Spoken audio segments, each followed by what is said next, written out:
स्वागत करते हैं आज की इस वीडियो में, जो कि जिसमें हम टॉपिक लिए मोल अंश लिए हैं। ठीक है, और ये सांद्रता का पद आपका चल रहा है केमिस्ट्री में। स्टूडेंट्स मोल अंश देखेंगे, मोलरता, मोलरता, ये तीन चीज़ें तो बहुत ज़्यादा इंपॉर्टेंट है आपकी। यही चीज़ें आती हैं आपके पेपर में, न्यूमेरिकल्स आते हैं। तो हम पहले समझेंगे कि ये होता क्या है, जिससे परिभाषा वगैरह पूछे तो आप कर लो। उसके बाद हम देखेंगे इस पर न्यूमेरिकल, जिस तरह के आपके पेपर में आते हैं सेम टू सेम वही न्यूमेरिकल आपको करवाएंगे, क्योंकि हर सालों साल वही चीज़ रिपीट होता है। तो आपको ज़्यादा हम उलझाने नहीं वाले, डायरेक्ट पॉइंट टू पॉइंट बात करेंगे। हम आप 10 मिनट दीजिए, ये टॉपिक भी खत्म हो जाएगा और इस पर न्यूमेरिकल्स भी आपको करा देंगे। ठीक है, कम से कम। तो देखिए सबसे पहले समझ लेते हैं खट से। ठीक है, मोल अंश क्या होता है। देखिए कोई भी अगर आपका एक विलयन हो, विलयन क्या होता है। विलयन स्टूडेंट्स हमारा दो चीज़ों से मिलकर बना होता है, एक विलायक और एक विलय। जैसे नींबू पानी का शरबत, भाई पानी में आप नींबू मिला रहे हो तो विलयन हुआ, पानी में चीनी मिला रहे हो तो विलयन बना। तो सबसे पहले क्या था, हमारा पानी था। कुछ भी हो सकता है वैसे, हमने उदाहरण के लिए चलो मान लिया एक जल ले लिया, ठीक है, उसमें आपने डाल दिया मान लीजिए नमक या NaCl और नमकीन पानी बना रहे हो, तो ये एक तरीके से विलयन हुआ, जिसमें से जल क्या है, विलायक है, और जो घुल रहा है वो विलय है स्टूडेंट्स। ठीक है, समझ गए स्टूडेंट्स, जो घुलता है वो है विलय, और जिसमें घोल रहे हो जल हो गया, कोई भी चीज़ हो गया, वो होता है विलायक। और जब ये पूरे चीज़ें घुल जाती हैं तो मिलकर क्या बन जाता है, विलयन बन जाता है हमारा। क्लियर। चलिए अब देखिए मोल अंश क्या बोलता है। मोल अंश साफ साफ नाम से ही समझ में आ रहा है कि मोलों की संख्या का अनुपात है कुछ। अंश मतलब कि अनुपात, मोल मतलब कि मोलों की संख्या का अनुपात। अब ये कैसा अनुपात है भैया, कौन सा ये अनुपात है, यही तो समझना है हमें। तो देखिए ये जो अनुपात है ना स्टूडेंट्स, किसी भी घटक का जो मोल अंश होता है वो क्या होता है, उस घटक की मोलों की संख्या और कुल मोलों की संख्या का अनुपात होता है। जैसे हमने कह दिया कि NaCl का मोल अंश, जस्ट एग्जाम्पल NaCl का मोल अंश, ठीक है, इसको दिखाते किससे, इसको दिखाते काई से पहले तो। ठीक है, क्लियर आप सभी को। तो हमने कहा NaCl का मोल अंश, तो इसका मतलब है कि आप NaCl की मोलों की संख्या और बटे में कुल मोलों की संख्या का अनुपात कह रहे हो। ठीक है, तो मोल अंश यही होता है, किसी भी चीज का मोल अंश क्या है, मोलों की संख्या का अनुपात है। कैसा अनुपात है, किसी भी घटक का मोल अंश मोलों की संख्या का कैसा अनुपात है, ऐसा अनुपात है। उस घटक की मोलों की संख्या और बटे में कुल मोलों की संख्या का अनुपात होता है। समझ पा रहे हैं आप सभी, समझ पा रहे कि नहीं। देखिए फिर से समझते हैं। मान लेते NaCl की मोलों की संख्या N1 है, जल की मोलों की संख्या मान लीजिए स्टूडेंट्स N2 है। तो हमने आपसे कहा कि NaCl का मोल अंश बताइए, तो आप समझ चुके हो मोल अंश क्या है स्टूडेंट्स। जिसका भी मोल अंश निकालना होता है वो क्या होता है, वो आपका होता है उसकी मोलों की संख्या, उस घटक की मोलों की संख्या और बटे में कुल मोलों की संख्या। तो हमने लिख दिया उस घटक की मोलों की संख्या N1 और बटे में कुल मोलों की संख्या। कुल कितनी हो गई, पूरे विलयन में कुल कितने मोल होंगे मिलने के बाद, N1 और N2 दोनों जोड़ दो। समझ गए, तो ये हो गया हमारा ये। अब इसी तरह अगर आपसे हमने कह दिया, अगर हमने आपसे पूछ दिया Ki2 बताइए, 2 नंबर यानी कि जल की बात हो रही है, 2 नंबर मतलब जल की बात हो रही है, उसका मोल अंश पूछा जा रहा है। तो आप खुद बताओगे कि मोल अंश जिसका भी आप पूछ रहे हो, सबसे पहले उसकी मोलों की संख्या लिख दीजिए। इसका पूछ रहे हैं हम तो इसकी मोलों की संख्या लिख दीजिए, N2 है, और बटे में कुल मोलों की संख्या लिख दीजिए। कुल कितना है, N1 + N2। तो यही होता है आपका मोल अंश, और कुछ है ही नहीं। सिंपल, तो ज़्यादा दिमाग खराब नहीं करना है इसमें, हम न्यूमेरिकल सब करने जा रहे हैं। ठीक है, इसका जो मात्रक होता है स्टूडेंट्स, कोई मात्रक नहीं, मात्रक इसका होता ही नहीं है। पेपर में अगर आपसे उलझाए कि मोल अंश का मात्रक बताओ, तो कोई मात्रक होता ही नहीं है स्टूडेंट्स। क्लियर। क्यों नहीं होता, क्योंकि ऊपर भी मोल है नीचे भी मोल है, तो कट जाएगा, तो काहे का मात्रक भैया, नहीं है, कोई मात्रक नहीं है। और एक स्टूडेंट्स एक शॉर्टकट चीज़ आपको बताते हैं। शॉर्टकट चीज़ ये कि अगर आप Ki1 को Ki2 में जोड़ दोगे ना, तो आपको 1 मिलने वाला है। ये आप लिख लीजिएगा, न्यूमेरिकल में बहुत काम आता है ये चीज़ स्टूडेंट्स। तो सारी चीज़ें हमने आपको इसी एक बोर्ड में बता दी, आपको बस क्या करना है, स्क्रीनशॉट ले सकते हो या फिर आप इसको लिख लीजिए अभी ही, क्या ही है बस। 1-2 मिनट लगेगा। आप देखिए दोनों को जोड़िए ना, काई1 ये है, काई2 आपका ये है, दोनों को जोड़ेंगे आप पाएंगे ऊपर नीचे कट जाएगा, 1 मिलेगा। तो ये बहुत काम आता है हमारा। चलिए तो स्टूडेंट्स यहाँ पर हमारा खत्म होता है। आप चलिए आगे बढ़ते हैं स्टूडेंट्स, ठीक है, न्यूमेरिकल्स की ओर चलते से, ठीक है। चलिए इसको नोट जरूर कर लें। तो स्टूडेंट्स चलिए देखते हैं हम इस मोल अंश पे संबंधित जो बहुत इंपॉर्टेंट न्यूमेरिकल्स है वो सभी, ठीक है। सबसे फर्स्ट बहुत ही इंपॉर्टेंट क्वेश्चन है आपका ये वाला। इस तरह के क्वेश्चंस आपके एग्जाम में आते हैं, देख लीजिए, और इसको कैसे सॉल्व करना है फॉर्मूला से हो जाता है, ठीक है। क्वेश्चन है कि 10 ग्राम NaOH को 90 ग्राम जल में घोलकर 1 विलयन तैयार किया गया है, तो प्रत्येक घटक का मोल अंश आपको निकालना है, ठीक है। और किसी भी घटक का मोल अंश कैसे मिलता है आप सभी जानते हैं भाई, उसकी मोलों की संख्या बटे में कुल मोलों की संख्या, बस, ठीक है, ये फॉर्मूला है बस। आइए करते हैं स्टूडेंट्स, फिगर बना देते हैं भाई, अच्छा लगता है फिगर वगैरह अगर बना हो। ये हमारा क्या था स्टूडेंट्स, हमारा 90 ग्राम जल था, ठीक है। अब इस 90 ग्राम जल में हमने क्या किया स्टूडेंट्स, हमने घोला क्या, 10 ग्राम NaOH और एक हमारा बन गया क्या, विलियन। अब हमें हर एक घटक का, जल का भी और NaOH का भी, दोनों का मोल अंश निकालना है, क्लियर। और सबसे पहले क्या करना है, मोलों की संख्या निकाल लेते हैं कि भाई NaOH कितने मोल है और जल कितने मोल है, फिर फॉर्मूला में रख के हर एक घटक का निकाल लेंगे मोल अंश, ठीक है। सबसे पहले स्टूडेंट्स हम क्या करते हैं, NaOH के मोल निकालते हैं, ठीक है। और इसको किससे डिनोट कर देते हैं, इसको चलिए हम N1 से डिनोट कर देते हैं, ठीक है। अब ये N1 किसके बराबर होगा, ये N1 बराबर होगा आपका जो दिया गया भार है बटे में मोल द्रव्यमान, ठीक है। दिया गया भार फिगर में है 10 ग्राम, ठीक है, तो यहाँ आप 10 ग्राम लिखेंगे और बटे में मोल द्रव्यमान NaOH का निकाल लेते हैं साइड में, अगर आपको नहीं पता तो। देखिए सोडियम का होता है हमारा 23, ऑक्सीजन का हो गया 16, हाइड्रोजन का हो गया 1, जोड़ लीजिए कितना आता है, 40 आता है, तो यहाँ 40 रखेंगे स्टूडेंट्स। 1/4 यानी कि वही 0.25 हो जाएगा मोलों की संख्या, इतने मोल हुए, ठीक है। अब इसी तरह क्या करो, जल का भी निकाल लेते हैं, ठीक है। आइए निकालते हैं, NaOH का हो गया जल के मोल स्टूडेंट्स, इसको दिखा देते हैं N2 से हम सभी। ये कितना होगा, ये आपका हो जाएगा सिंपली यही W बटे में M। W कितना है, 90 है। M कितना है स्टूडेंट्स, M आपका हो जाएगा, जल का कितना होता है स्टूडेंट्स, 18 होता है ना, H2O 18 होता है हमारा, तो हम यहाँ पर 18 लिखेंगे, 18 5 बार में चला जाएगा, तो ये हो गया हमारे जल के मोलों की संख्या। अब हर एक घटक का मोल अंश निकाल लेते हैं, ठीक है। सबसे पहले हम निकालते हैं मोल अंश, यानी कि काई को देखिए इस तरह से आप बना सकते हो, ऐसे खींचो फिर ऐसे खींचो, हो गया।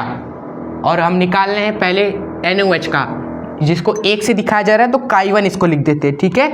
ये ये किसके बराबर हो जाएगा, काई1 किसके बराबर हो जाएगा, N1 बटे में स्टूडेंट्स N1 प्लस N2। भाई जिसका भी मोल अंश आपको निकालना है उसकी मोलों की संख्या रखिए और बटे में कुल मोलों की संख्या, यही है आपका मोल अंश की परिभाषा, ठीक है। उसके बाद सारी वैल्यूज रख दीजिए।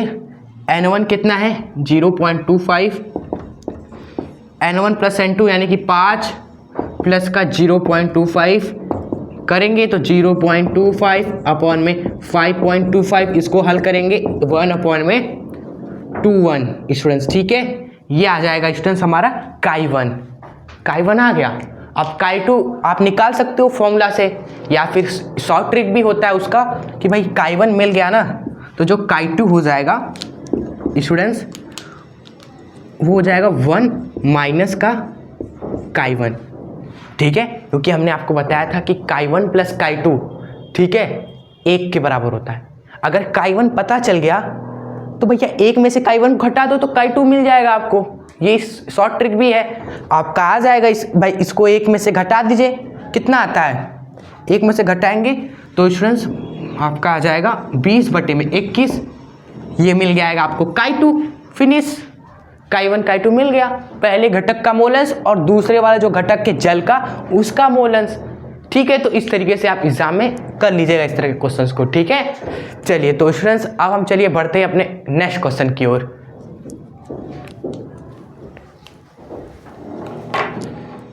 देखने जा रहे सेकंड पैटर्न का जो क्वेश्चन आता है वो ये देखिए। इसमें क्या होता है ना, परसेंटेज वगैरह दिया रहता है, और थोड़ा सा अगर बैकग्राउंड से आवाज़ आ रहा होगा तो हम माफ़ी चाहते हैं उसके लिए। प्लीज़ आप ईयरफोन ना लगाएं, जिससे फिर आपको दिक्कत नहीं होगी, ठीक है। देखने में बस 5 ही मिनट का बस बचा है, ठीक है। देख लीजिए, परसेंटेज वगैरह दे देगा तो क्या करना होगा, ठीक है। इसको हल करते हैं। परसेंटेज दिया है यूरिया जो है वो भारानुसार 6% है। इसका क्या मतलब है भाई? और कहा जा रहा है कि विलियन के यूरिया भी, विलियन में जो आपका यूरिया है वह जल है, उसका मोल प्रभाज याद करना है। अब कैसे करा जाए? परसेंटेज को पहले हमें ग्राम में कन्वर्ट करना होगा। कहा जा रहा है कि यूरिया 6% है, एक विलियन होगा भैया, एक विलियन होगा, और बताया जा रहा है उस विलियन में 6% क्या है, यूरिया है। 6% यूरिया है, ये मतलब है, ठीक है। और विलियन किस चीज का है? यूरिया और जल का है स्टूडेंट्स। अगर 6% उसमें यूरिया है तो भैया 94% कौन होगा? जल होगा। ये आप समझ पा रहे हैं? अगर 6% यूरिया है तो 94% जल होगा। क्लियर? अब ये जो आपको पता चला ना, इसको ग्राम में कन्वर्ट कर दीजिए बस, परसेंटेज हटाकर। स्टूडेंट्स ग्राम में कन्वर्ट कर दीजिए। जो आपको बोला गया है यूरिया 6% है, अर्थात 6 ग्राम यूरिया व 94% जल, यानी कि 94 ग्राम जल का विलियन है ये आपका। इस तरीके से आप बस समझ के कन्वर्ट कर देना, ठीक है। फिर उसके बाद हमारा स्टूडेंट्स जो मोल प्रभाज पूछा गया है वो हम खट से निकाल लेते हैं। उससे पहले मोलों की संख्या निकालते हैं, ठीक है। सबसे पहले निकालते हैं यूरिया के मोल, ठीक है। यूरिया के मोल, इसको डिनोट करेंगे हम N1 से। ये क्या होगा? W/M। W कितना है? 6 ग्राम है। और यूरिया का स्ट्रेंथ जो होता है, फॉर्मूला अगर आपको नहीं पता तो आपको बता दिया जाता है। यूरिया का जो सूत्र होता है वह NH2 CO NH2 होता है, ठीक है। ये ट्रिक है कि भैया NH2 CO NH2 ये होता है सूत्र। क्लियर? NH2 CO NH2 ये ट्रिक भी होता है याद करने का। तो इस फॉर्मूले से आप निकाल लोगे यूरिया का मूलक द्रव्यमान, ठीक है। निकाल लेंगे ना आराम से, बढ़िया से सिखाया ही हमने। निकालते हैं। नाइट्रोजन, 2 नाइट्रोजन है तो 2 नाइट्रोजन का 14 दूनी 28। इंस्टेंस हाइड्रोजन 2 2 4 है हाइड्रोजन, तो 4 हो गया। और एक कार्बन 12, एक ऑक्सीजन 16। इन सभी को ऐड कर दीजिए। 32 12 44 और 16 हो गया 60। तो यहाँ पर आप 60 लिखेंगे। क्लियर? अब इसको हल करेंगे स्टूडेंट्स तो यूरिया के मोल आ जाएंगे 0.1। इतने मोल हो गए यूरिया के हमारे। चलिए अब इसी तरह हम निकाल लेते हैं जल के मोल। जल के मोल जिसको हम N2 से दिखाएंगे। ये किसके बराबर हो जाएगा? स्मॉल W/M आपका। स्मॉल W कितना है? 94 है हमारा, जल है 94 ग्राम। और M आपको पता ही है 18 होता है जल का। अब इसको डिवाइड करिए आप सभी। 18 पंजे 90, पॉइंट 18 दूनी 36, फिर दोनों 36, इसी तरह चलता रहेगा। 2 अंक तक हमने भाग करके छोड़ दिया। अब स्टूडेंट्स निकाल लीजिए यूरिया का और जल का मोल प्रभाज या मोल अंश, ठीक है।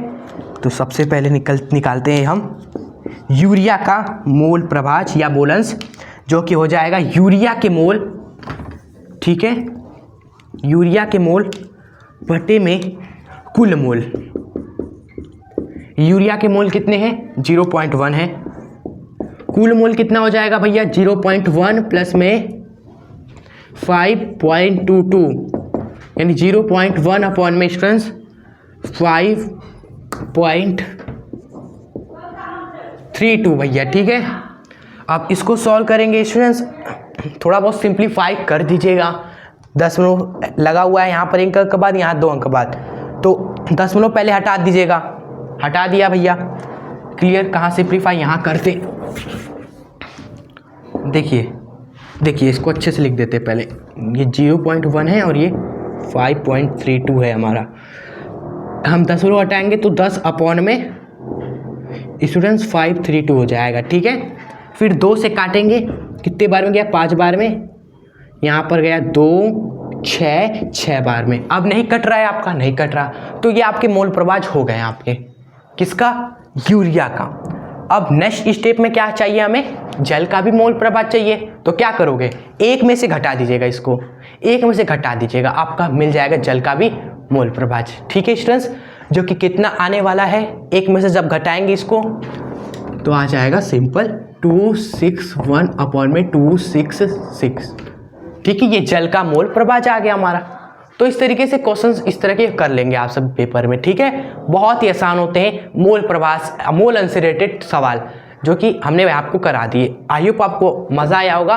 बस थोड़ी सी बैकग्राउंड में आवाज़ें आ रही थी, वो कब से चल रही थी उसको हम रोक चाह कर भी नहीं कुछ कर सकते, ठीक है। चलिए तो आज इस वीडियो को एंड करते हैं। वीडियो जैसी भी लगी आप कमेंट में ज़रूर बताएं, अच्छी लगी तो लाइक कर दीजिएगा, सब्सक्राइब करके हमसे जरूर जुड़ जाएं दिल से, वो भी भाई ऐसे सब्सक्राइब करके बस छोड़ने से कुछ नहीं होगा, दिल से जुड़ना है और पढ़ना है, आगे बढ़ना है, ठीक है। मिलते हैं आपसे नेक्स्ट वीडियो के साथ।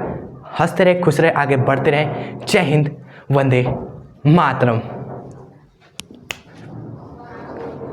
और एक मिनट, एक होमवर्क और आपके सामने है इसी पर ही, ये वाला भी आप जरूर कर लीजिएगा, आपका बस प्रैक्टिस मस्त हो गया। 4 सवाल मूल अंश के, ठीक है।